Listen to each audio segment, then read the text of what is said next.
Hello, greetings from sunny Vermont on a nice, cool Monday morning. Uh, so, I wanted to come on today and share some actual practical applications of some of the NDE studies that I've been kind of engaging in as a way to understand life and some of the other things like the afterlife and to gain some general wisdom for this life while I'm here. Um, so what I decided to do was unload a bunch of things that are kind of building up in my head right now. So this is an ongoing study, uh, and I've been listening to a lot of near-death experience videos over the last 6 months, probably, and this has really evolved into more than just a study.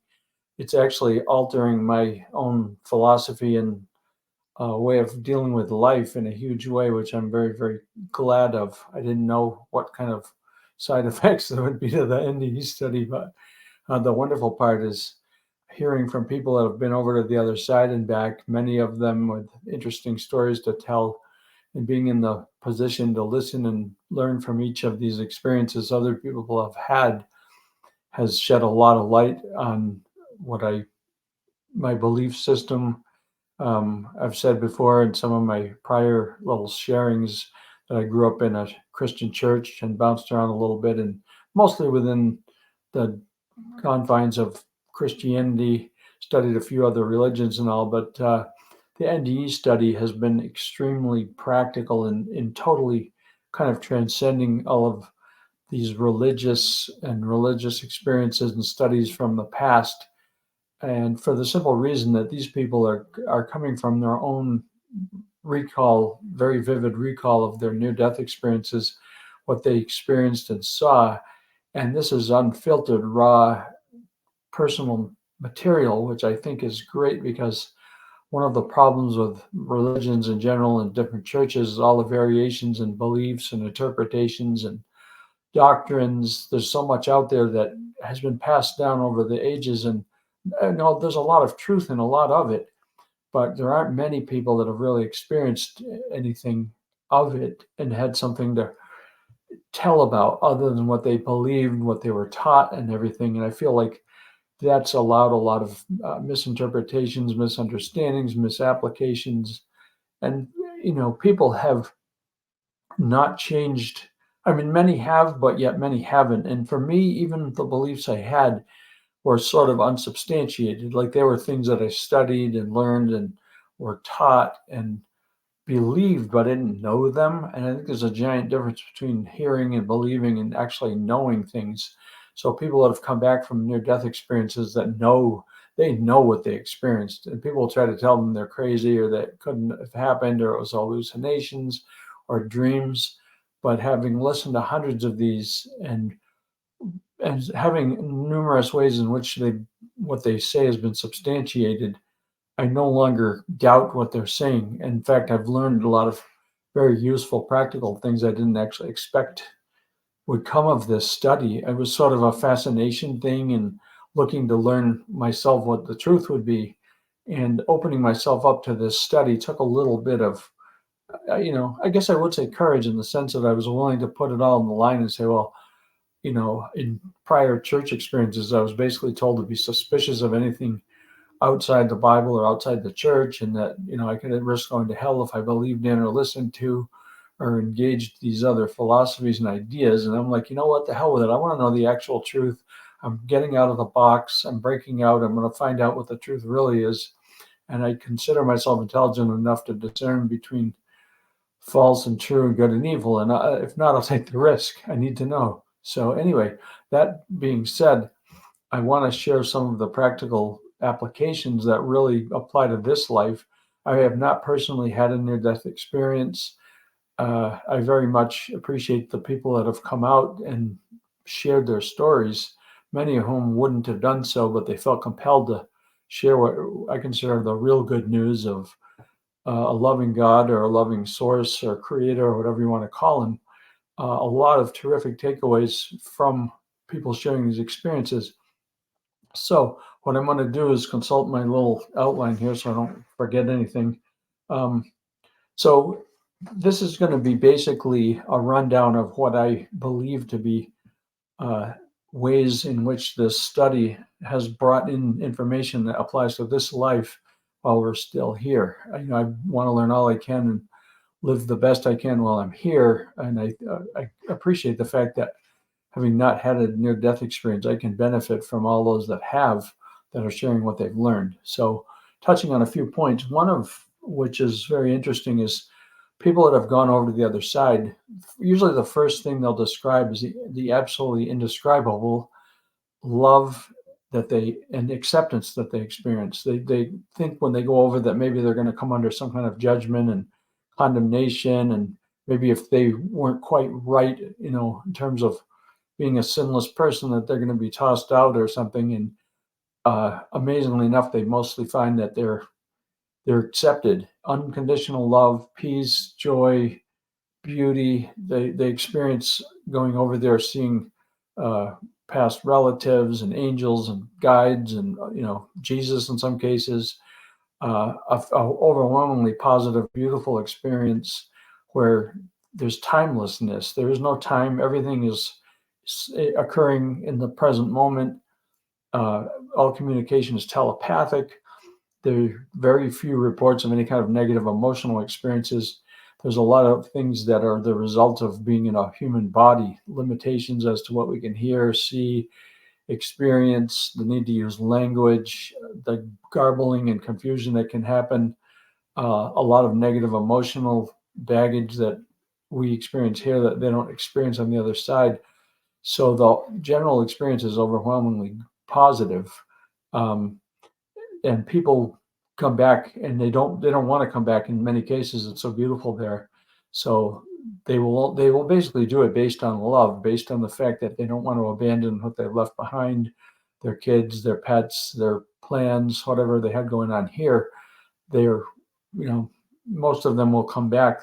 I mean, the ones we hear from did come back. There's plenty that didn't, that don't have any experience to report it. Maybe they're done with this particular life on this earth. Good for them. And those that come back usually have a desire to share the experience and what they've learned, as well as change their own life here. So I'm borrowing from all of that in order to make my life better, and hopefully your life better, by way of sharing some of this information.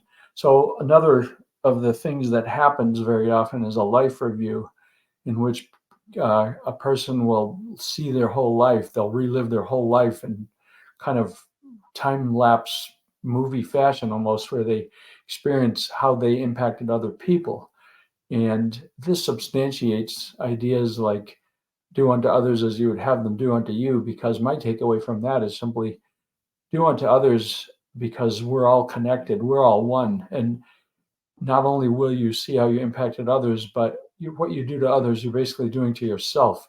We are all connected, and even nature, animals, ourselves, we're all one. We're all part of a great manifestation of creation, of the creator, if you will. And I've believed this for a while, but again, it was something that hadn't been substantiated.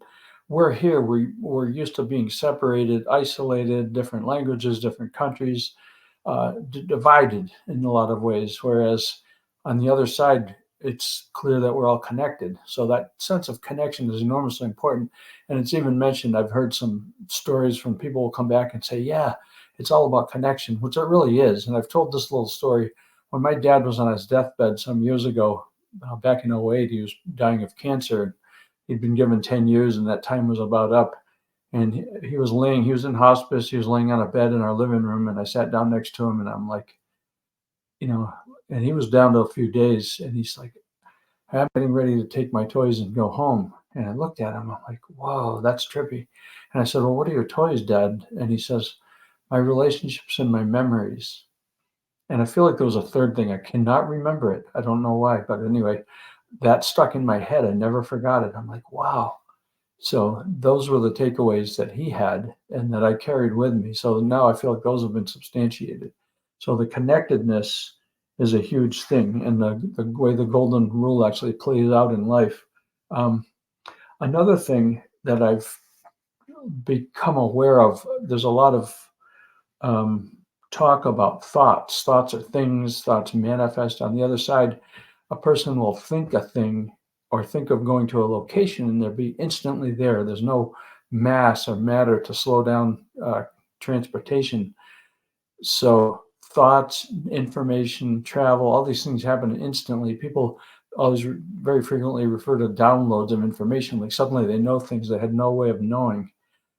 And huge amounts of information. They can walk by somebody or see somebody even when they've come back here and suddenly know this person's life history, know lots about them. There's just a form of communication and transfer of knowledge that we're all tapped into.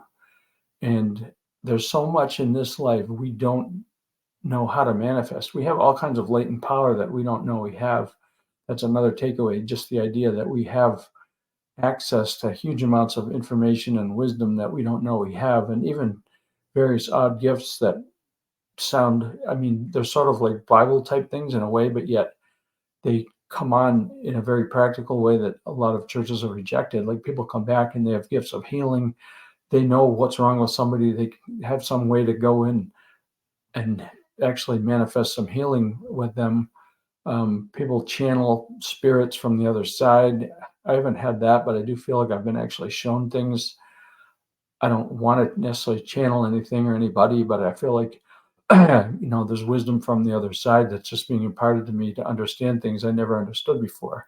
So again, it's an interesting, unexpected side effect of this study is just understanding a lot of things that never, like now things make sense that never did. I feel like the boxes that were never checked regarding the afterlife or religion or a lot of questions are just being checked off as these things now make sense. They didn't before, now they do. Even things in the Bible that didn't make sense and now do. Like Paul saying in some part of the Bible talked about whether in or out of the body he didn't remember or didn't know he was talking about somebody, but it was basically believed that he was talking about himself. But he said this guy went up to the third heaven, and whether in or out of the body he didn't know, but he saw various things there. And there's other instances in the Bible where things like this are recorded, but they're never really taught on because it sounds a little bit new agey or out there. But I believe this is the stuff that's the real nitty gritty of what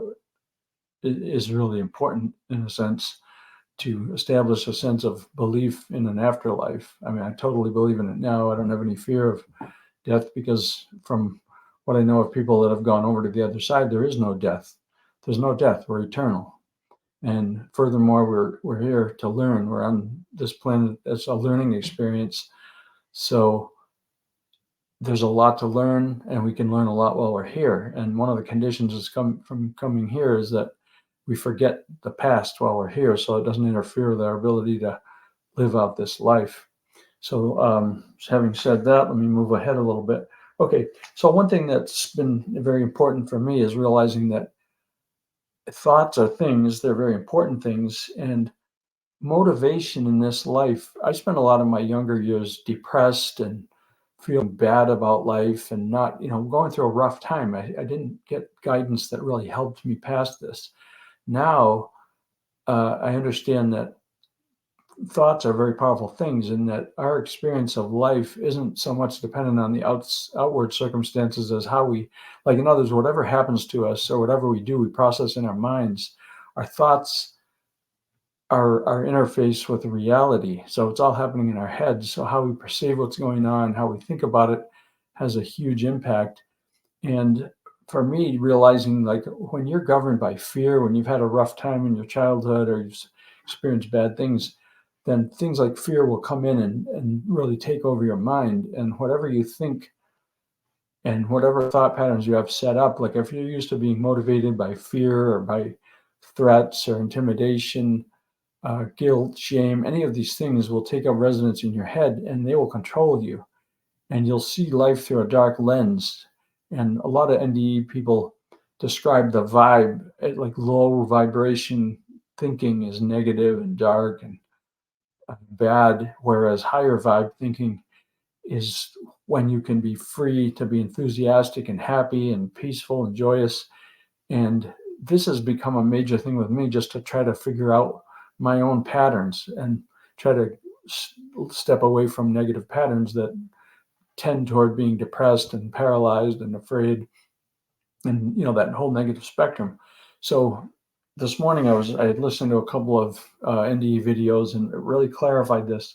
So I feel like when people go to the other side and experience overwhelming love, that is so motivating and uplifting. And part of feeling loved is to feel protected and cared for, accepted, the unconditional love without judgment, the sense that you're loved and cared for. Now, we don't experience much of that on earth, but when you're in that state and realize that you are protected and loved and cared for and not judged, then fear drops away and the threat of punishment drops away.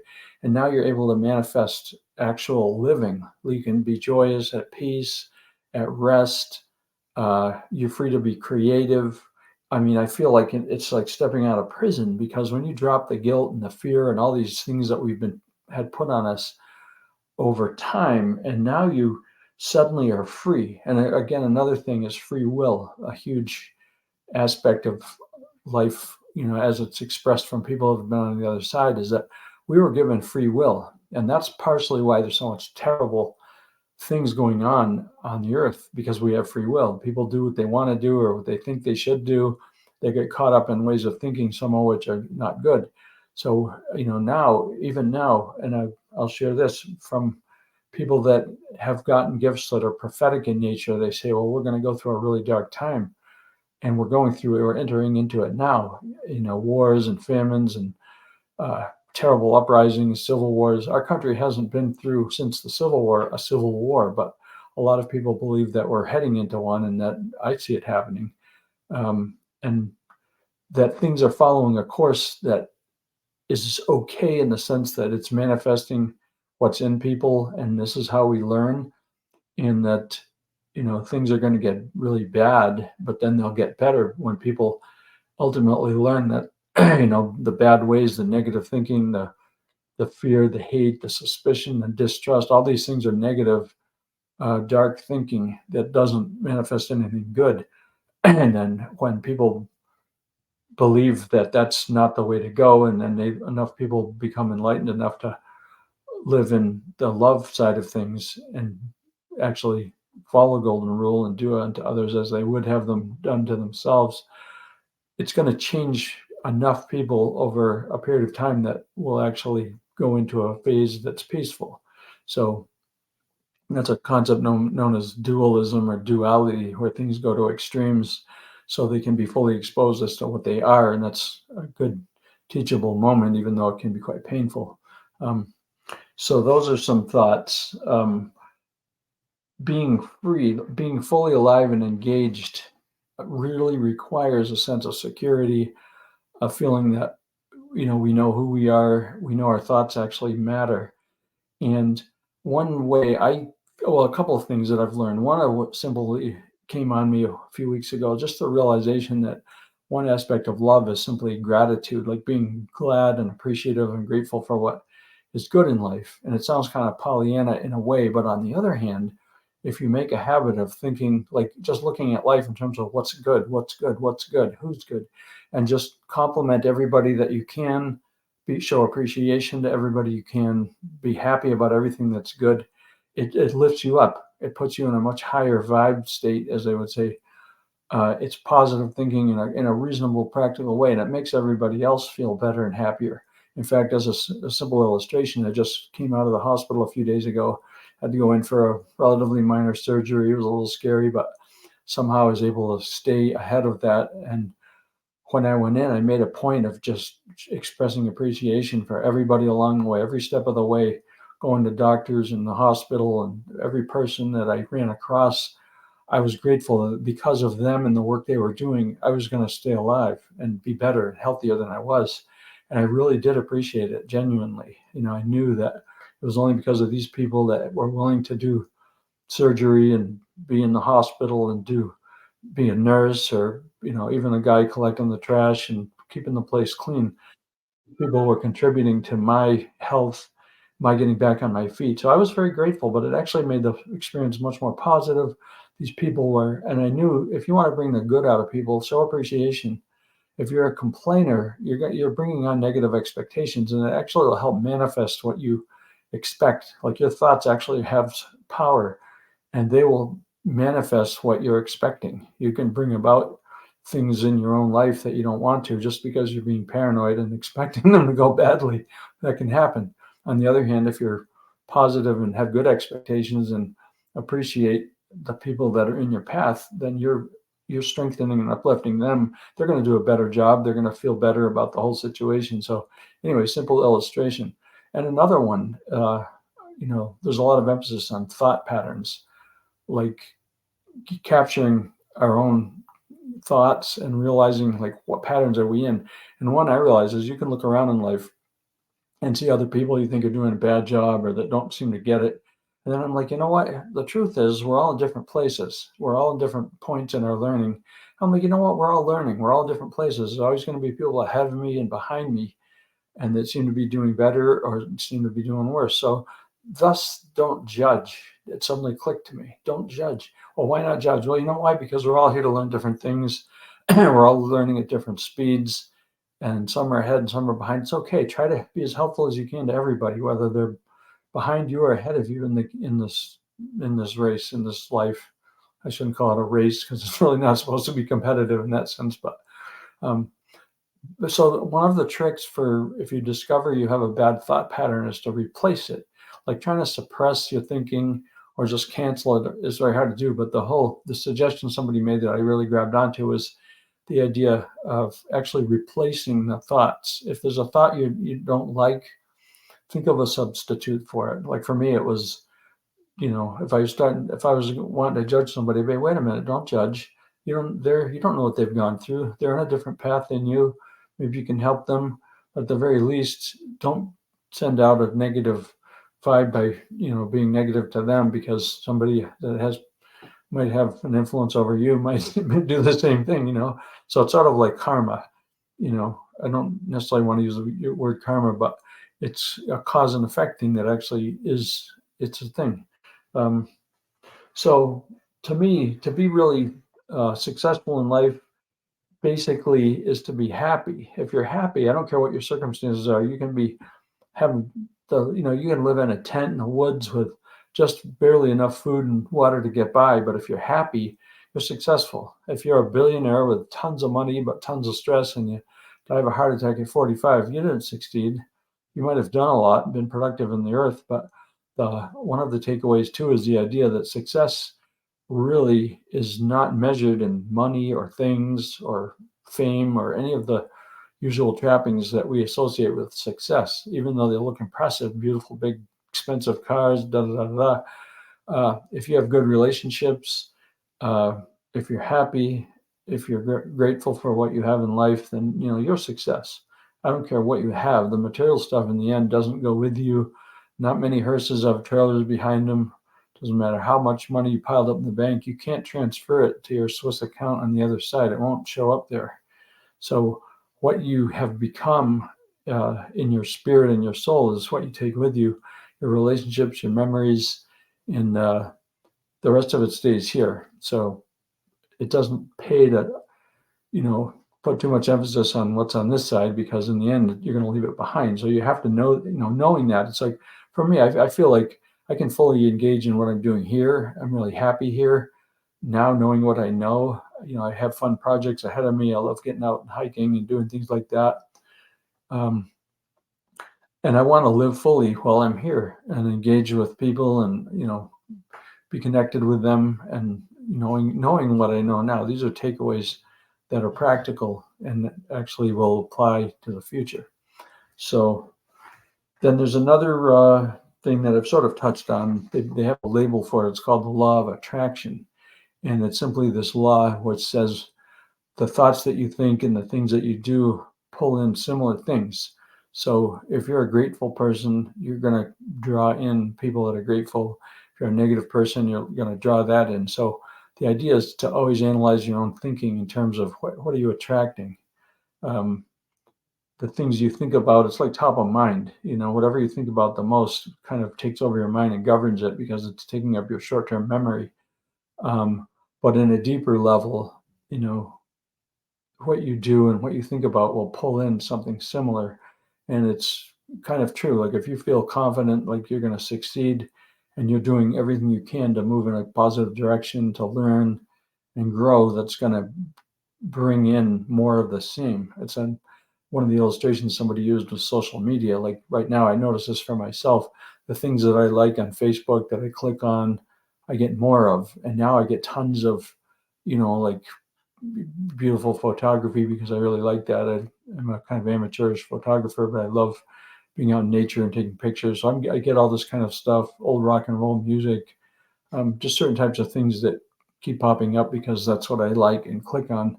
But in a sense, in the spiritual realm, you're drawing in more of what you emphasize. So if you examine your own thinking, then you might want to change up some of the things that you're thinking about. See what else I got on here.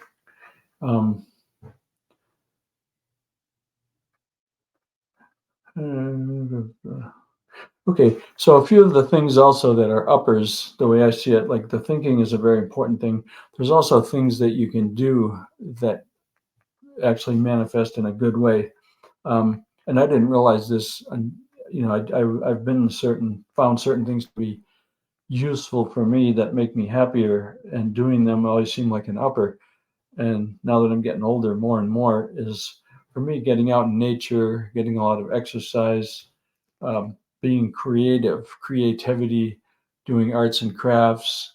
For me, I'm a carpenter, always have been. So carpentry, photography, music, there's certain things that will just bring you up because they kind of like communing with nature. Nature is part of us. We're connected to it. So to get out hiking up on a mountain or out in the woods is very positive. It's fresh air, it's exercise, which is good. It produces good chemicals, which are good for the body, but it also is good for your spirit. You're communing with nature. You're kind of connected with the creator or the source or whatever you would call your God. Um, and just manifesting yourself in the sense of who are you, what gifts do you have. I mean, if you enjoy doing a certain, like my wife loves to crochet, that's kind of been her thing over many years, of just a way to express herself and be creative. I like to get out and take pictures and hike and ski, and just, nature's sort of my happy place. I'd rather be up on a mountain or heading up on a mountain that's just sort of brings out good feelings and relaxation, and it's good for the health too. So any of those things that you enjoy doing, feel free to manifest them.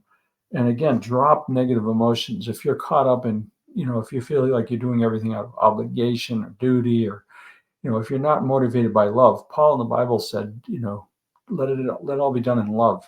There's a lot said about love in the Bible, and it all makes sense. It's like love is a positive motive that will make you'll want to do things. You don't have to do them. So when you have free will and you can do what you want to, then examine your motives, because free will means you can act out of desire. If you're not breaking a law or harming anyone, then there's a whole lot of things you are free to do. So living in a little box where you feel restricted and under control of somebody else, to me, that's oppressive. Some people feel like they need to be told what to do, but ultimately we have a huge amount of freedom. A lot of time we don't even exercise. We don't realize we have that. So there are ways out of a lot of these negative patterns that one might grow up in or be, born into or brought into. But, the idea of gaining wisdom and understanding, you shall know the truth and the truth shall make you free. Once you find out what principles actually apply, there's a whole science to the spiritual side of life. Knowing that starts to give you the tools you need to break out of old patterns that kept you depressed or subdued or fearful. Once you can break out of those, then suddenly you can rise higher and have a better life. So those are some takeaways. I think I'll stop there. And again, encourage you to just start looking at life through put on your rose-colored glasses, because they really actually work. If you look at life in terms of what's good about it, what you're grateful for, people that are in your life that you appreciate, show appreciation, connect with people, show love for people, and show gratitude to them. And there's a lot of freedom that allows you to just let go of the past and not be paralyzed by fear. To be fully engaged in life is why we're here. We want to be free to engage life and manifest what we are and be fully human. So anyway, I hope that all was enlightening to you. And again, if you want to look at some of my other prior videos on the NDE experiences, or search YouTube for some of the better ones, feel free to do that. It's been a really cool journey so far, and I intend to continue it. So I will see you next time, and hopefully have a little more to share soon. Have a good day.